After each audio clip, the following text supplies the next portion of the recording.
Hi friends, మీకు తెలుసా Kohinoor diamond wait ఇప్పుడున్న దానికన్నా ఒరిజినల్గా దొరికినప్పుడు చాలా ఎక్కువని.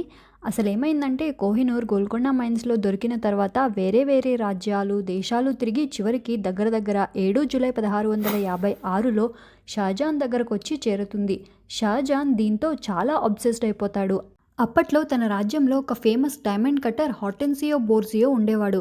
షాజాన్ ఏం చేస్తాడంటే దీన్ని ఏం చేసైనా సరే ఇంకా అందంగా చెయ్యి, ఎంత ఖరీదైనా నేనిస్తాను అని ఆ డైమండ్ని ఆ డైమండ్ కట్టర్కి ఇస్తాడు. హార్టెన్సియో బోర్జియో దీని లైట్ రిఫ్లెక్షన్ ఇంకా ఎక్కువయ్యి ఇంకా అందంగా కనిపించాలని ఒరిజినల్గా 793 క్యారెట్స్ 158.6 గ్రామ్స్ ఉన్న కోహినూర్ని 186 క్యారెట్స్ 38.2 గ్రామ్స్ చేసేస్తాడు. ఇది చూసి షాజాన్కి చాలా కోపం వచ్చేస్తుంది. హార్టెన్సియోకి డబ్బులు ఇవ్వటం పక్కన పెడితే 10,000 ఫైన్ వేస్తాడు. ఈ డైమండ్ని షాజాన్ అప్పుడు తను చేపించుకుంటున్న వరల్డ్లోనే అతి ఖరీదైన తాజ్మహల్ కంటే ఎక్కువ విలువైన పికాక్ థ్రోన్ తఖ్త్ ఏ తోష్కి పెట్టించుకుంటాడు.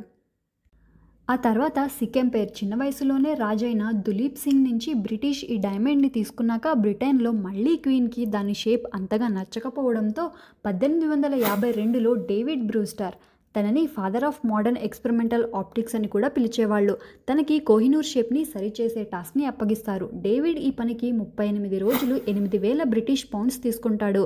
కానీ ఈసారి కోహినూర్ 105.6 క్యారెట్స్ 21.12 గ్రామ్స్ అయిపోతుంది.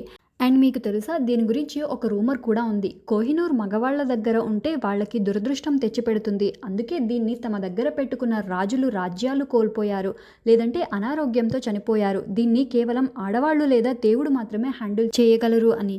దీని గురించి మీరేమనుకుంటున్నారు? దాన్ని బ్యూటిఫై చేయడం కోసం దాని క్యారెట్స్ తగ్గించేయడం కరెక్టేనా? అండ్ ఇది ఇంత దురదృష్టం తెచ్చిపెడుతుందని రూమర్స్ ఉన్నప్పుడు దీన్ని భారత్కి తిరిగి రావాలి అని కోరుకోవడం కరెక్టేనా? మీ ఒపీనియన్ కింద కమెంట్స్లో చెప్పండి. జై భారత్.